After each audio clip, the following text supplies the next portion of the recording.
ॐ वक्रतुण्डमहाकाय सूर्यकोटिसमप्रभ निर्विघ्नं कुरु मे देव सर्वकार्येषु सर्वदा। सरस्वती नमस्तुभ्यं वरदे कामरूपिणी विद्यारम्भं करिष्यामि सिद्धिर्भवतु मे सदा। गुरुर्ब्रह्मा गुरुर्विष्णुः गुरुर्देवो महेश्वरः गुरुः साक्षात् परं ब्रह्म तस्मै श्री गुरवे नमः।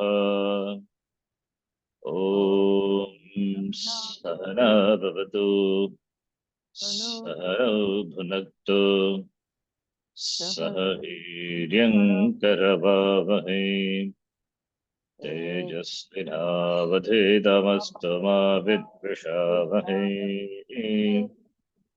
ॐ शान्ति शान्ति शान्तिः।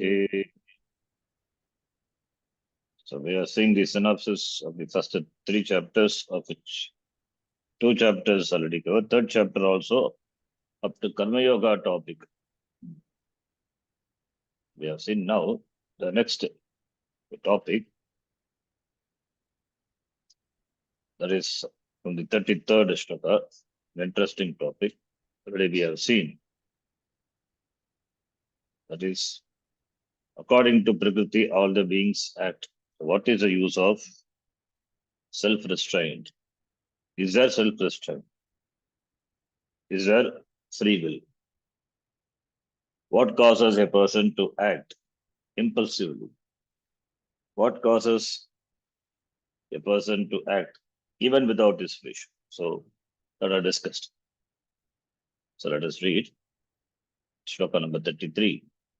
Krishna said, Sadrisham cheshtate swasyaha Sadrusham cheshthate swasyaha prakritir jnanavanapi prakritirjnanavanapi prakritim yanti bhutani prakritim yanti bhutani nigraha kim karishyati.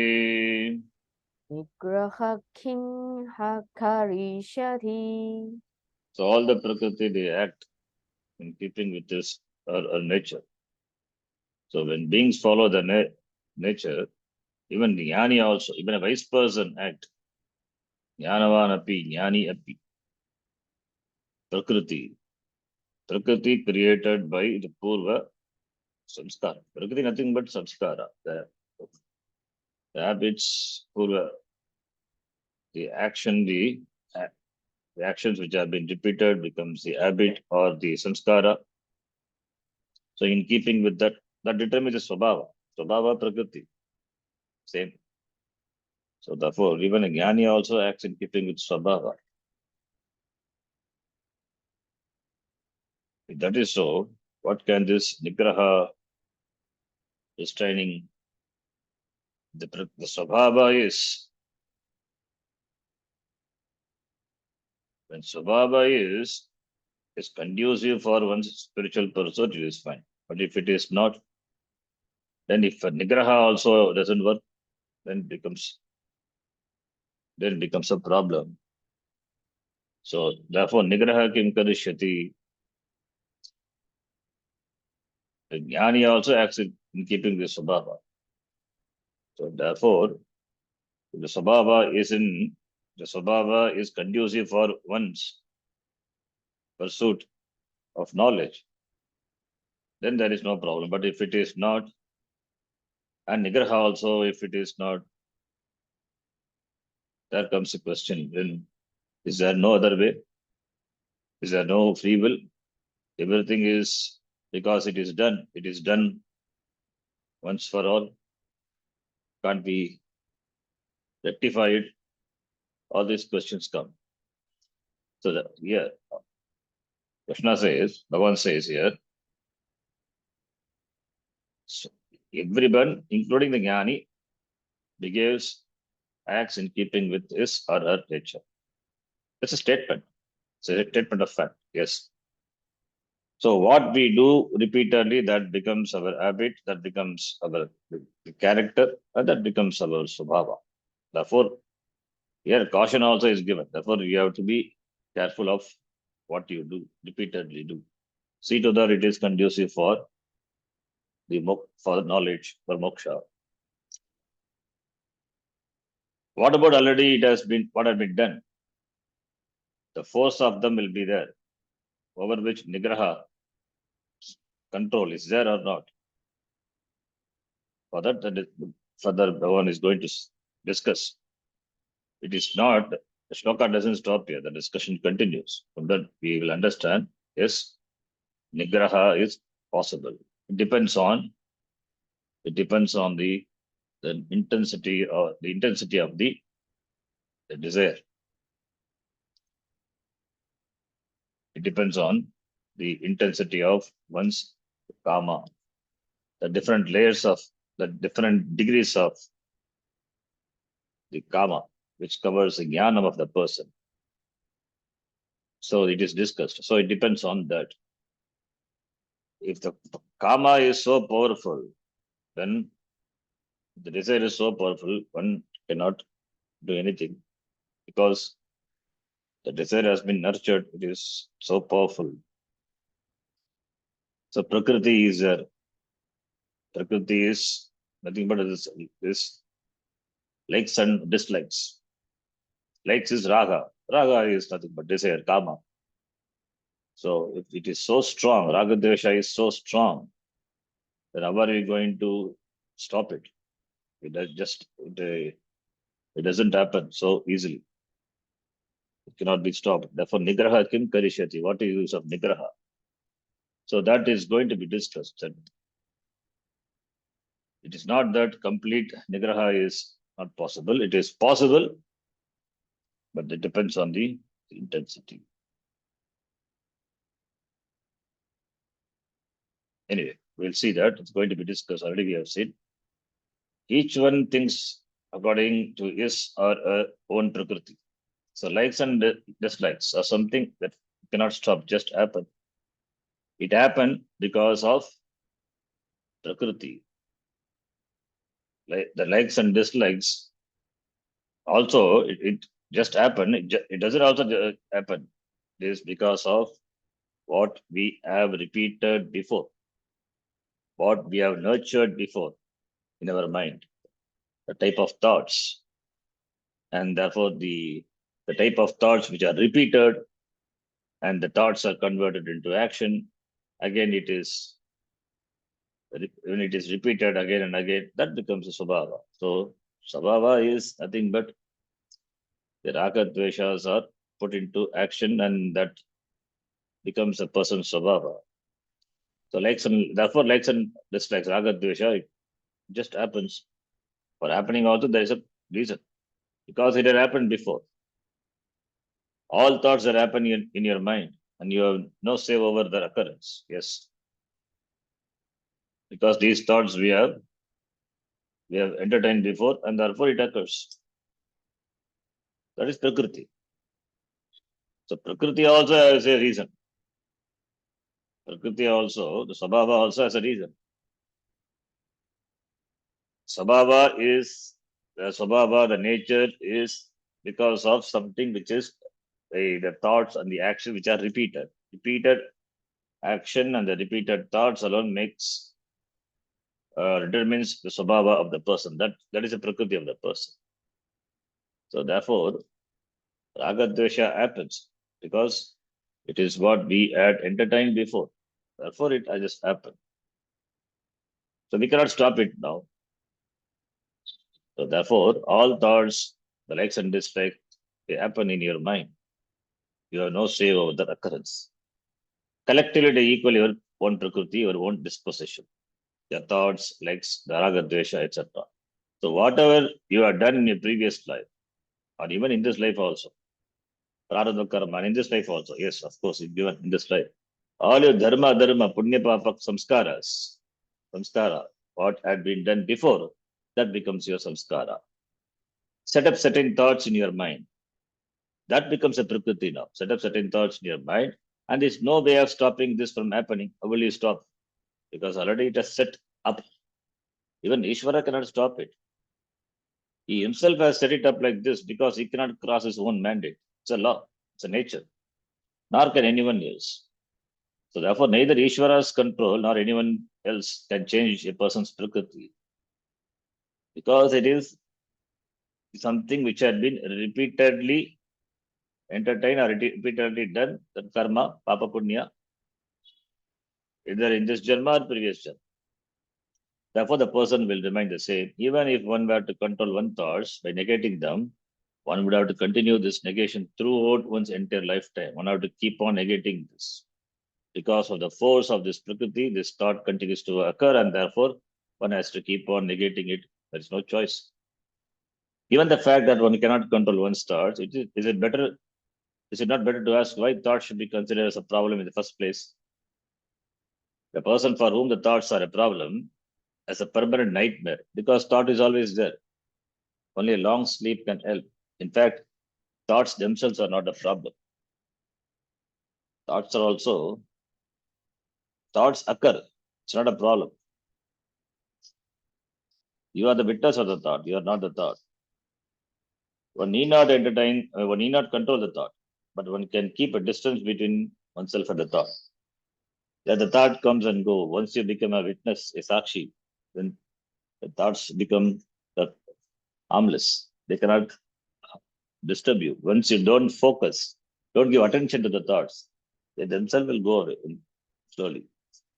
Another question that arises, that if I cannot control my thoughts, what is the purpose of the Shastra? Yes, if everyone simply performs action according to his or her prakriti, yes, then what is the use of Shastra? Dharma, Dharma, Shastram. Why Shastra should give mandate? Do this, don't do, do's and don'ts. A person can commit murder and say, it is my nature, my disposition to do such things. I cannot do otherwise. A person can say, why the Shastra should say, killing is a form of ahimsa, etc. Why should Shastra teach? Therefore, that implies Nigraha is not there, completely not there. Nigraha is there, but Nigraha with regard to Prakriti, or you determining what thought should come next, it is not there. But with regard to converting the thought into, putting the thought into action, you have choice. It is not there, it is completely not. To take care of any such conclusion, Krishna also said that you are the one who goes along with or withdraws from the thought of committing murder. It is where your will comes in. Therefore, will is there. It is not everything is decided by your prarabdha. That is why we say prarabdha also are of three types: prabala prarabdha, durbala, and madhyama prarabdha. If prarabdha is weaker, if the prakriti is weaker, it can be easily overcome. If the prarabdha, if it is stronger, it is strong, then it is difficult. But by prayer, one can get the strength to undergo it without getting harmed. If it is madhyama, by prayer and as well as by some effort, one can overcome. So therefore, it is not that everything is determined by prarabdha. If everything is determined by prarabdha, then it's a fatalism. Then free will not there, then Shastra also not required. Shastra, the teaching of Shastra, for whom the Shastra teaches them. So therefore, free will comes in. You cannot control your thoughts. Yes, it is your prakriti, but you can choose which thoughts you are going to identify with and which are not you are going to identify with. This is the only freedom you have, and this freedom is enough. Then Bhagavan said, 34th shloka, let us read. Indriyasyendriyasyarte इन्द्रियस्येन्द्रियस्यार्थे ragadveshau vyavastitau रागद्वेषो व्यवस्थितौ tayornavashamargachet तयोर्नवशमागच्छेत् tau hyasya paripantinau. Tauhasyasya paribandino. Shreya, okay, let us read the next sloka also. Shreyan swadharmo vigunaha.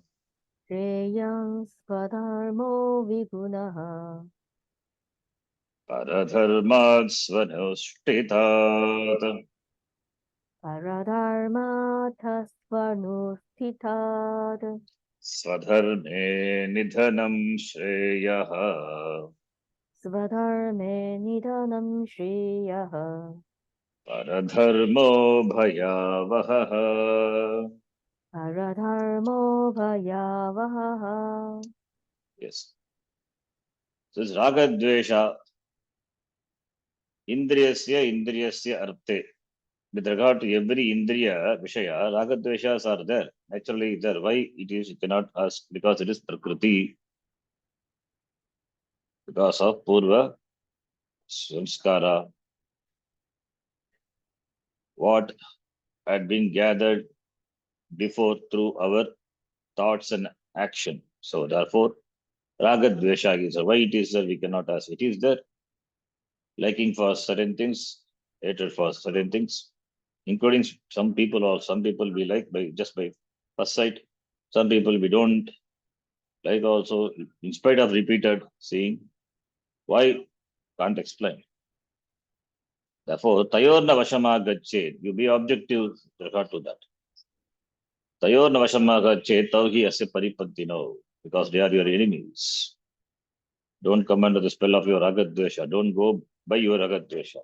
Just recognize it is there and create a distance between you and ragadvesha. No, just don't go by that. You are free will. With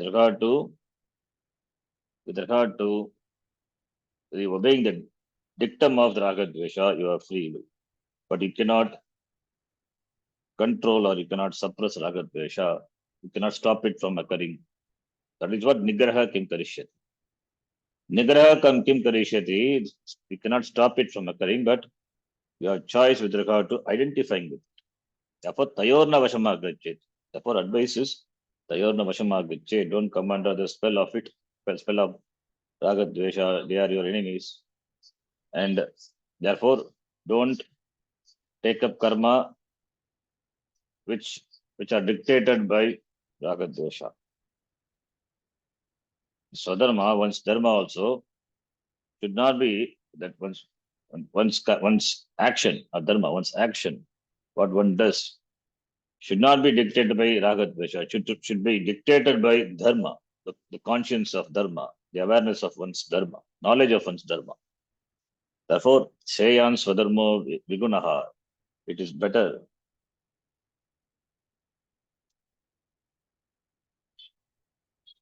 Shreyan Swadharmo Vigunaha, it is better to, it is better even if one's dharma is done, even if it is done not properly, imperfectly, compared to Paradharma, which is done very well. Swadharme Nidanam Shreyaha. Death in the process of doing one's dharma is better than taking up the dharma further because it is bhaya vagaha, it is fraught with fear. Okay. So now, here Krishna pointed out that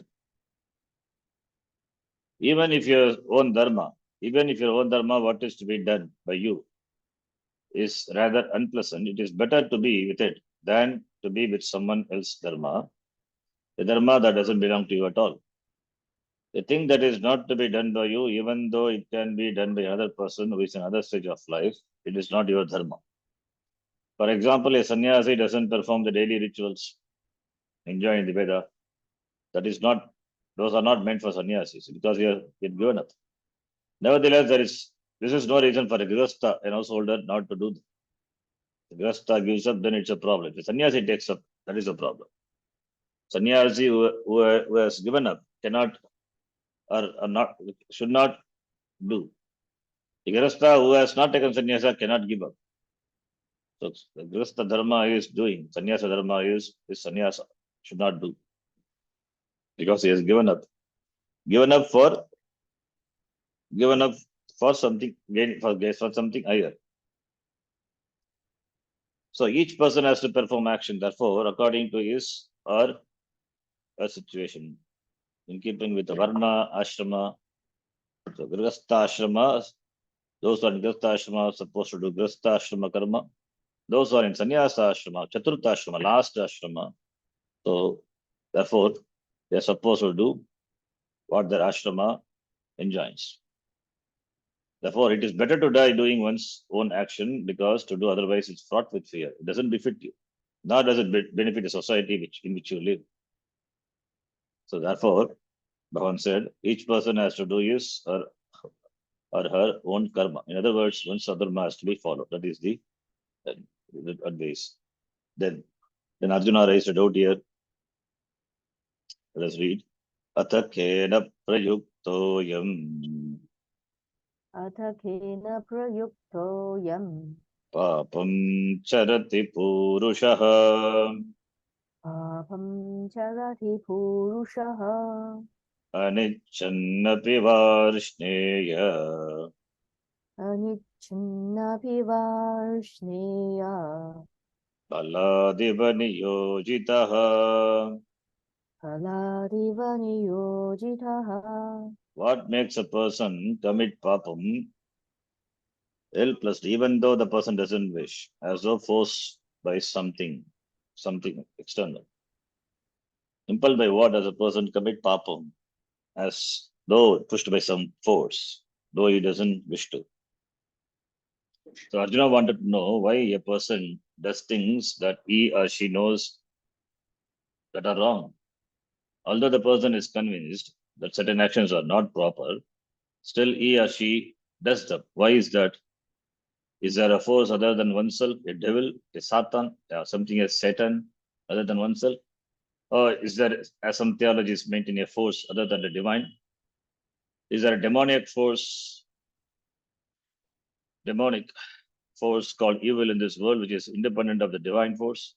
Is it that divine force wants you to do the right things and demonic force comes along, impels you to do the wrong thing? If so, the demonic force certainly seems to be more powerful than the divine force. This is what symbolically is said as Asura and Sura. There's a war between always the Devas and the Asuras, divine force and the demonic forces. Are there really two forces, two different things? Is there something which is different, which is away from me, different from me, the demonic forces taking control of me and making me do? The question comes. Because anichannapi, that is because of ragadvesha. That is because of kama. Kama ragadvesha. Therefore, Bhagavan says there is no such force at all. Whereas for other theologians, such forces are reality. They think there is a force other than oneself, which makes a person does. It's a reality. The devil is real. Therefore, here we say the only devil is the one within.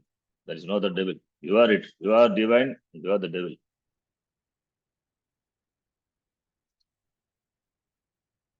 This he expressed in the following way. Let us read the next shloka. Shri Bhagavan Vacha. श्रीभगवानुवाच काम एष क्रोध एषः काम एष क्रोध एषः रजोगुणसमुद्भवः रजोगुणसमुद्भवः महाशनो महापाप्मा महाशनो महापाप्मा विद्धेनमिह वैरिणम्. विद्धेनमिह वैरिणम्.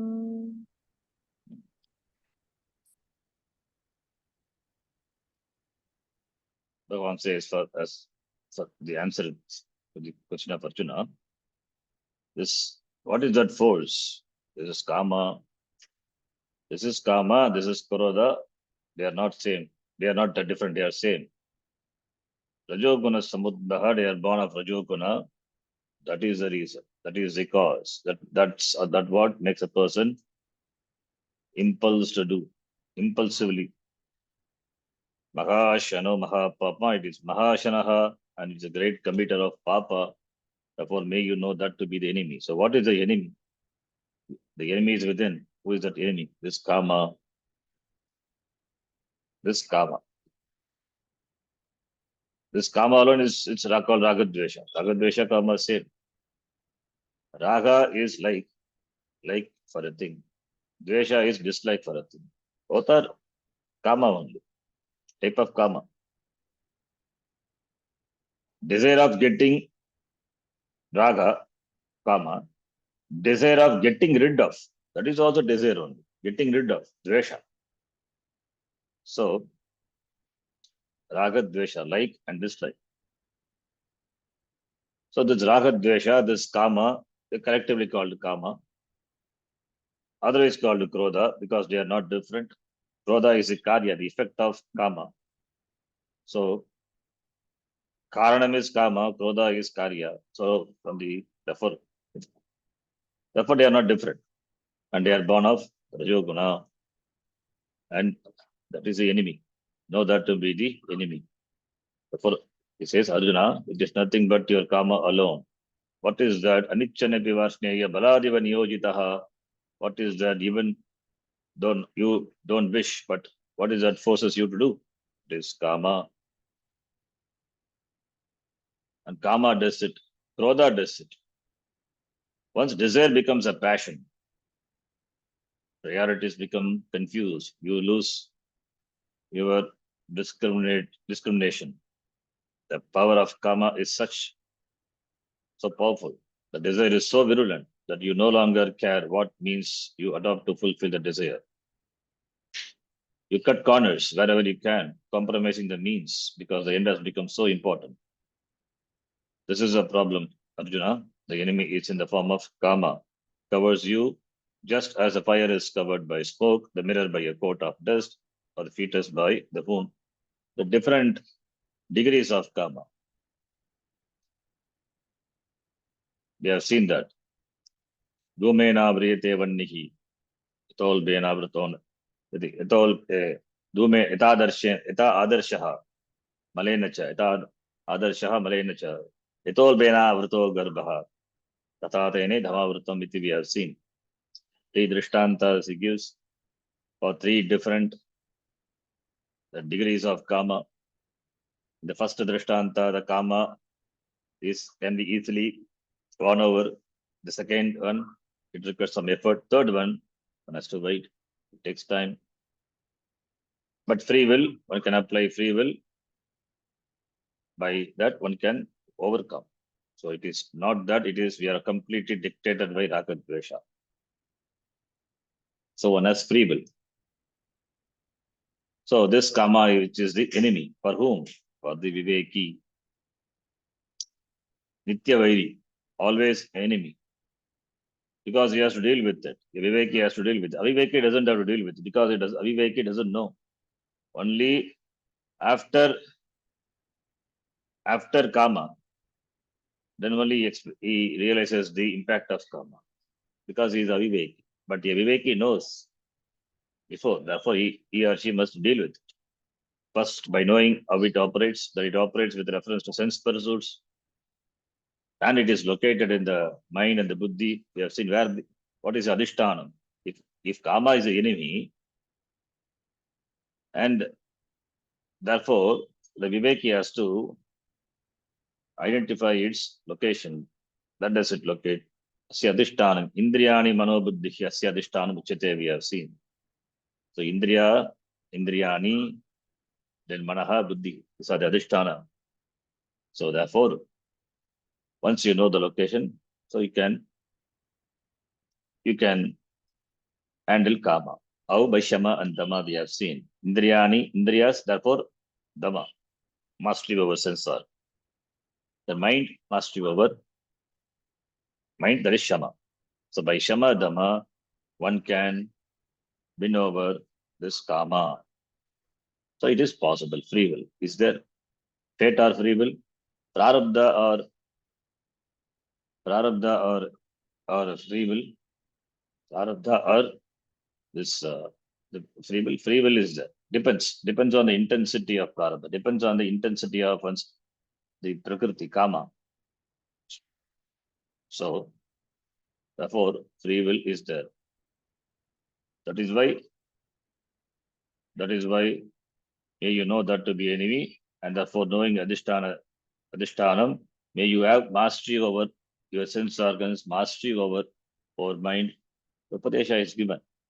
If it is not possible, then why it should be insisted upon? So it is possible.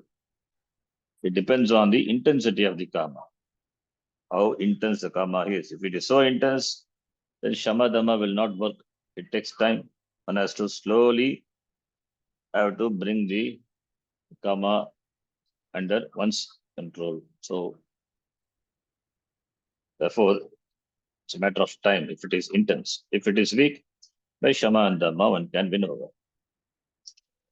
Fine. Now, having understood this, then you have to step outside the karma, about which Bhagavan said last shloka of this last shloka of this the chapter 42nd shloka.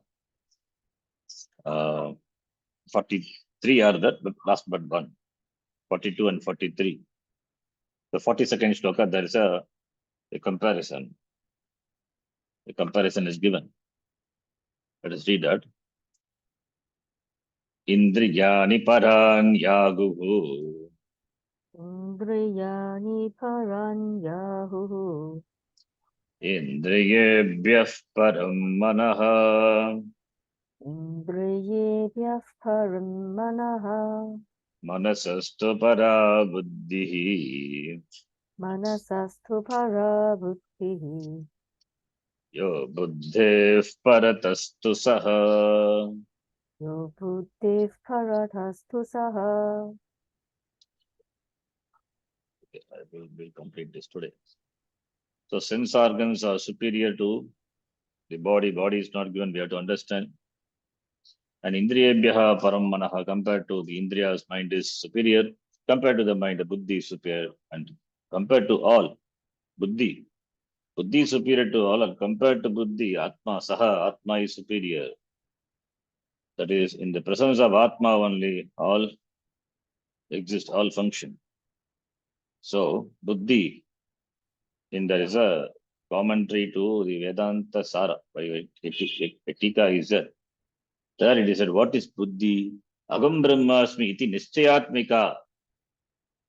Nischayatmika antakarana vrittihi buddhihi is a beautiful definition. So buddhi. So but through buddhi only the knowledge of Atma is gained. Therefore, buddhi is greater than this Atma. Here Krishna explained that the indriyas, the senses, are superior to the physical body. Okay, the superiority also in terms of sukshmatvam and vyapakatvam, because of the subtler and more pervasive nature. However, the sense themselves are absolutely harmless because the mind is superior to them. That is why first is Dhamma, later Shama. Mind is superior. If you have mind control, sense organs control is implied. Sense organs, the control of sense organs is implied. So mind is superior to them, even though mind has doubts and so on. The sensors are just so many reporters and they don't harm anyone. They're simply instruments that have been given to you for a purpose. They just perceive sense objects and report. They are faithful reporters. They are not meant to take you for a ride. They are in the hands of the mind. Therefore, the mind itself is a problem because the buddhi doesn't function when the mind's fancies overpower it. If the buddhi functions, if the buddhi has viveka, if the buddhi takes dominance over the mind, then buddhi becomes powerful. Therefore, the mind is in the hands of the buddhi. The mind and the buddhi being nothing but different types of thought belong to the same antakarana alone. Antakarana alone plays the role of mind and buddhi. Therefore, whichever is powerful, the thought of the mind or the thought of the buddhi, that is going to rule the day. So if the mind is more powerful, it will definitely rob you of wisdom. away, making you do what is not to be done and omit what is to be done. Therefore, commission and omission problem. To keep these thoughts in their proper places, you have to step out of the mind and the buddhi. Then only you will understand the thought as a thought. Otherwise, you go with the thought. You identify with the thought. So therefore, the nature of a human being is determined by one's thoughts and by one's conclusion about oneself. When you identify with the thoughts, then you come to conclusion, self-conclusion, conclusion about oneself with the thought. The senses that I am imperfect, the sense that I am imperfect, I am incomplete, I am useless, or what is a conclusion?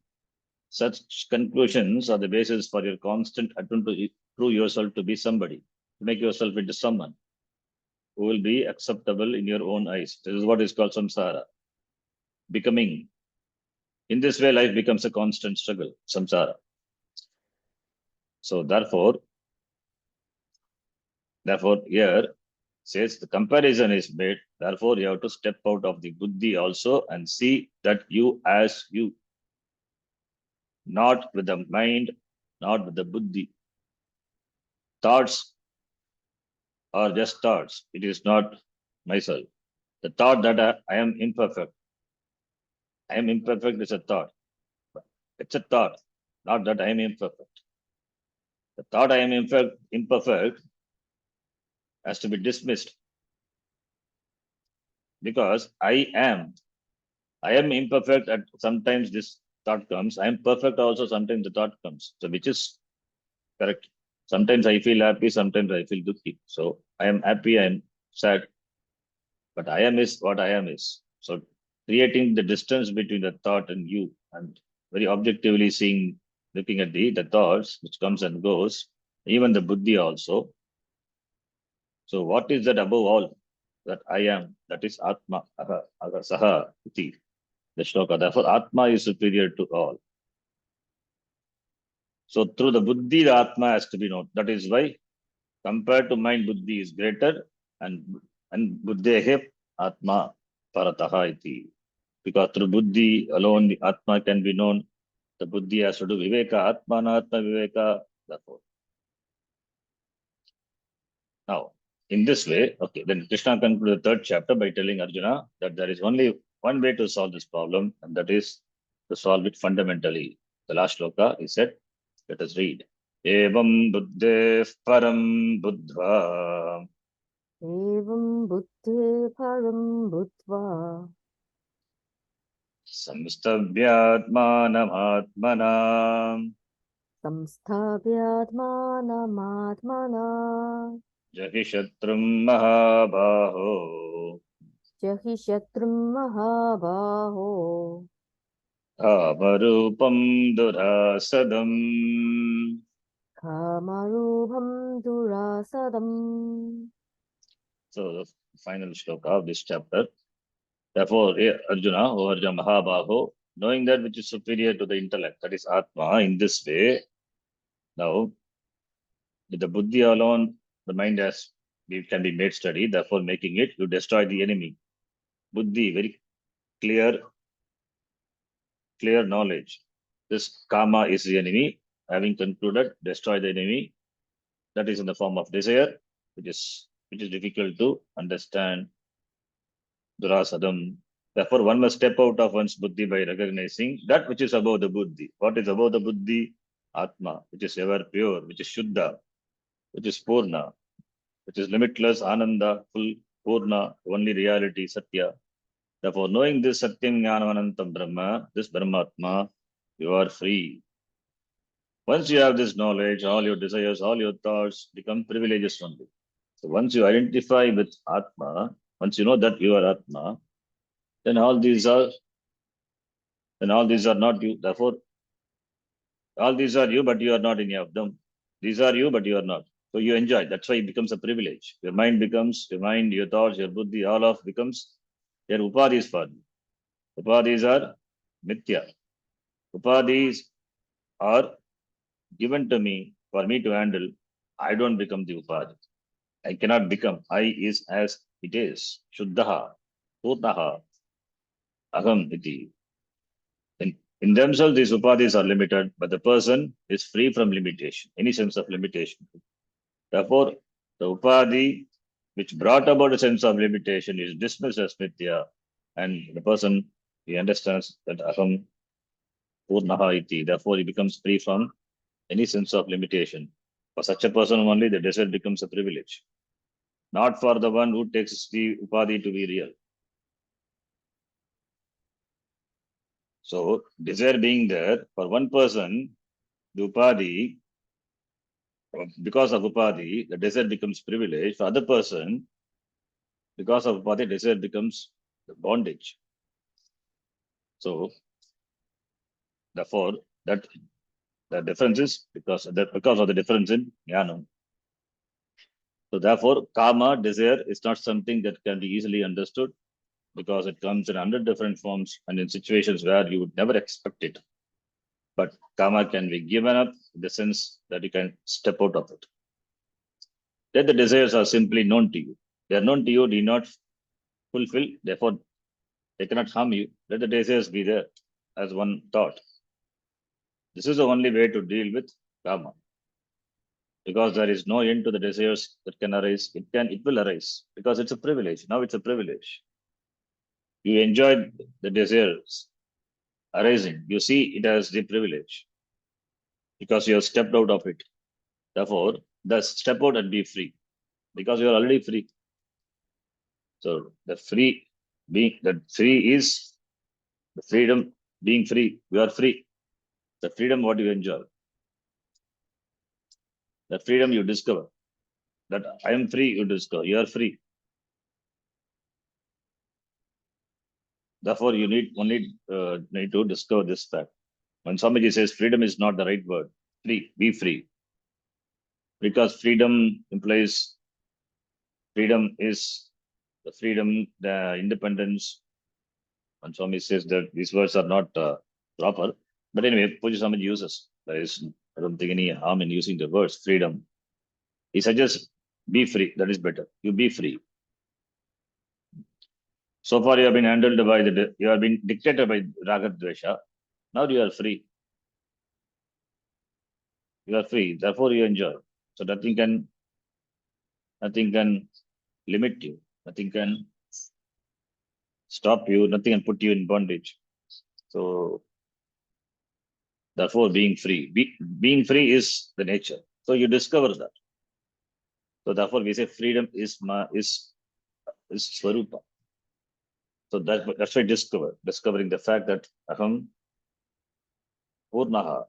Purnaha is free from the sense of limitation. Therefore, freedom. That is a freedom. So whether we use the word being free or freedom, whatever it is, the meaning is clear. I am not limited. I am not a samsari. Aham asamsari atma brahma iti. With this chapter is concluded. Next chapter,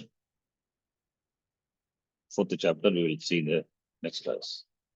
Om Purnamadav Purnamidam Purnat Purnamudachyate Purnasya Purnamadaya Purnamevavashishyate. Om Shanti Shanti Shanti. Harihi Om Shri Gurubhyo Namaha. Harihi Om. Dhanyavadaha.